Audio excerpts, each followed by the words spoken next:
भी कभी लालच और बदला लेने की चाहत इंसान को इतना अंधा कर देती है कि वो अपनी पूरी जिंदगी दांव पर लगा देता है। आज मैं आपको एक ऐसी ही सच्ची कहानी सुनाने वाला हूँ, एक ऐसी महिला की कहानी जिसने दुनिया की सबसे बड़ी कंपनी को धोखा देने की कोशिश की और उसका अंजाम क्या हुआ। ये कहानी है कोका कोला, पेप्सी, FBI और 12 करोड़ DDH रुपए की। तो कहानी शुरू होती है एक महिला से जिसका नाम था जॉया विलियम्स। जॉया दुनिया की सबसे मशहूर कंपनी कोका कोला में काम करती थी।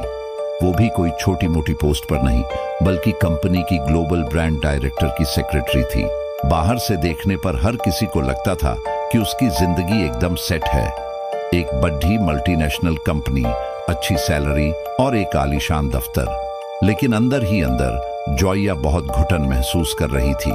उसे लगता था कि वो दिन रात जी जान लगाकर काम करती है, लेकिन कंपनी में कोई उसकी मेहनत की कद्र ही नहीं करता।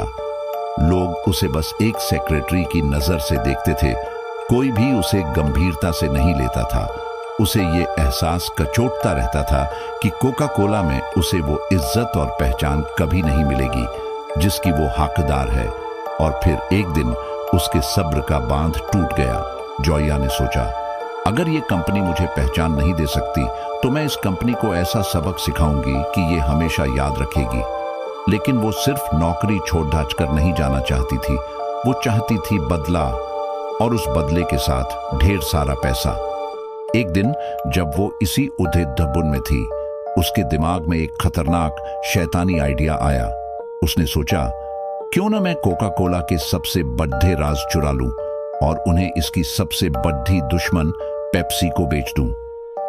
अब आप सोचकर देखिए, कोका कोला और पेप्सी ये सिर्फ दो ड्रिंक्स नहीं, बल्कि दुनिया की दो सबसे बड़ी राइवल कंपनियां हैं जिनके बीच दशकों से जंग चल रही है। अगर पेप्सी को कोक के ट्रेड सीक्रेट्स यानी उसके नए प्रोडक्ट्स के फॉर्मूले, मार्केटिंग की रणनीतियां और गोपनीय दस्तावेज मिल जाए तो पेप्सी रातों रात बाजार पर कब्जा कर सकती है और करोड़ों का फायदा उठा सकती है। जॉया को लगा कि अगर वो ये सीक्रेट्स बेचने में कामयाब हो गई तो उसे कम से कम $1.5 मिलियन मिलेंगे, यानी आज के हिसाब से लगभग 12 करोड़ डच रुपए। ये रकम उसकी पूरी जिंदगी बदल सकती थी। लेकिन इस प्लान में एक बहुत बड़ी दिक्कत थी। अगर वो खुद सीधे पेप्सी के पास जाती तो कोका कोला को तुरंत पता चल जाता कि ये चोरी उसी ने की है। इसलिए उसे एक मिडलमैन की जरूरत थी, एक ऐसा बिचौलिया जो उसके और पेप्सी बीच इस डील को अंजाम दे सके और उसकी पहचान छिपी रहे। कुछ दिनों बाद थैंक्सगिविंग डिनर के दौरान उसकी मुलाकात अपने एक पुराने दोस्त एडमंड डेंच से हुई। एडमंड हाल ही में जेल से छूटकर आया था और उसे पैसों की सख्त जरूरत थी। जॉया उसे एक कोने में ले गई और धीरे से कहा, सुनो, मेरे पास एक जबरदस्त प्लान है। मैं कोका कोला के सीक्रेट्स चुराऊंगी और हम उन्हें पेप्सी को बेचेंगे। एडमंड पहले तो थोड़ा चौंका, लेकिन फिर उसके चेहरे पर एक शातिर मुस्कान आई और उसने कहा, मैं तुम्हारे साथ हूं। अब जॉया का मिशन शुरू हो चुका था। वो ऑफिस में काम करते हुए चोरी छिपे कोक के टॉप सीक्रेट दस्तावेजों को कॉपी करने लगी। वो गोपनीय फाइलों की तस्वीरें खींचती, USB ड्राइव में डेटा ट्रांसफर करती और सब कुछ अपने घर ले जाती। कुछ हफ्तों के बाद एडमंड उसके घर आया। जॉया ने उसे सारे चोरी किए गए डॉक्यूमेंट्स दिखाते हुए कहा, देखो, ये है हमारा जैकपॉट। एडमंड ये सब देखकर दंग रह गया। फिर उसने इस प्लान में अपने एक और पुराने साथी को शामिल किया, इब्राहिम डिम्सन। इब्राहिम न्यूयॉर्क में रहता था और वो भी एडमंड के साथ जेल में रह चुका था। इब्राहिम इस पूरे केस का सबसे एक्टिव खिलाड़ी बन गया। उसने एक जाली क़ियाहत तैयार किया जिसमें उसने खुद को कोका कोला का एक हाई लेवल एम्प्लॉय बताया। उस क़ियाहत में उसने पेप्सी को सीधे सीधे ऑफर दिया, अगर आप चाहें तो हम आपको कोका कोला ट्रेड सीक्रेट्स बेच सकते हैं। इस क़ियाहत को और ज्यादा असली दिखाने के लिए उसने इसे कोका कोला के ऑफिस से चुराए गए एक असली ऑफिशियल लिफाफे में डाला और उसे सीधे पेप्सी के senior vice president on off innovation को भेज दिया। कुछ दिनों बाद वो लिफाफा पेप्सी के हेड ऑफिस पहुंचा। जब सीनियर वाइस प्रेसिडेंट ने वो के चेक पढ़ा तो उनके होश उड़ गए। वो जानते थे कि ये डील पेप्सी के लिए सोने की खान साबित हो सकती है, लेकिन वो ये भी समझते थे कि ये पूरी तरह से गैर कानूनी और अनैतिक है। उन्होंने एक पल सोचा और फिर एक ऐसा फैसला लिया जिसने पूरी कहानी बदल दी। उन्होंने अपनी कंपनी का नाम साफ रखने का फैसला किया। उन्होंने तुरंत वो चैट उठाया और उसे सीधे कोका कोला के हेड ऑफिस में फैक्स कर दिया। यानी उन्होंने कोक को खुद ये बता दिया कि उनकी ही कंपनी का कोई आदमी उनके सीक्रेट्स बेचने की कोशिश कर रहा है। कोका कोला मैनेजमेंट ये देखकर सन्न रह गया।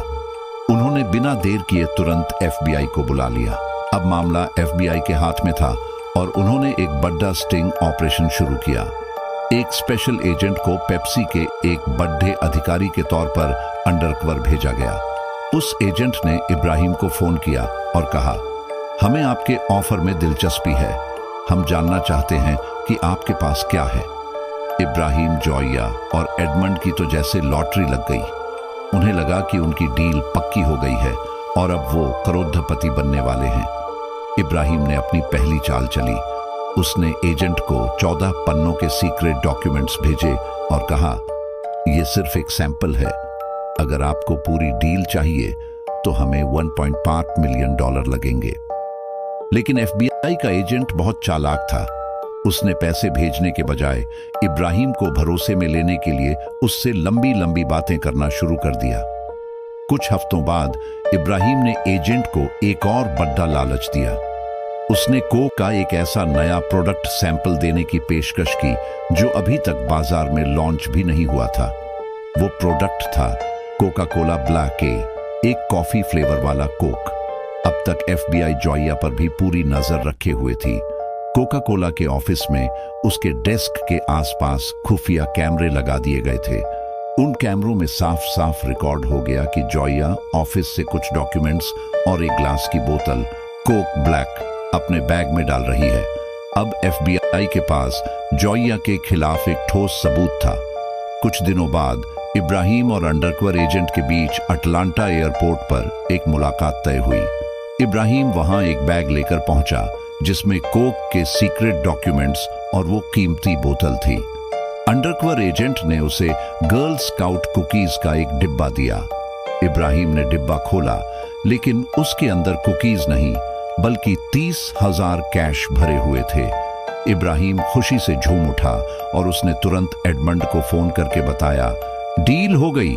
एडमंड उसे अपनी गाड़ी में बिठा कर ले गया और पैसे जॉया तक पहुंचा दिए। हालांकि उसने चालाकी से उसमें से कुछ $1,000 अपनी जेब में रख लिए थे। अब एफबीआई ने उनके फोन भी वायर टैप करने शुरू कर दिए थे। उनकी हर कॉल, हर मैसेज, सब कुछ रिकॉर्ड हो रहा था। इब्राहिम ने फिर से एजेंट से संपर्क किया और कहा, मेरे पास 20 और गोपनीय दस्तावेज हैं। एजेंट ने जवाब दिया, ठीक है, इसके लिए हम तुम्हें पूरे $1.5 मिलियन देंगे। इब्राहिम ने झट से हाँ कर दी और एक फाइनल मीटिंग तय हुई। कुछ हफ्तों बाद वो दिन आ ही गया जब तीनों का करोड़पति बनने का सपना पूरा होने वाला था। इब्राहिम और एडमंड एक होटल के रेस्टोरेंट में उस एजेंट से मिलने पहुंचे। अंदर एजेंट और इब्राहिम ने हाथ मिलाया और $1.5 मिलियन की रकम पर डील फाइनल हुई।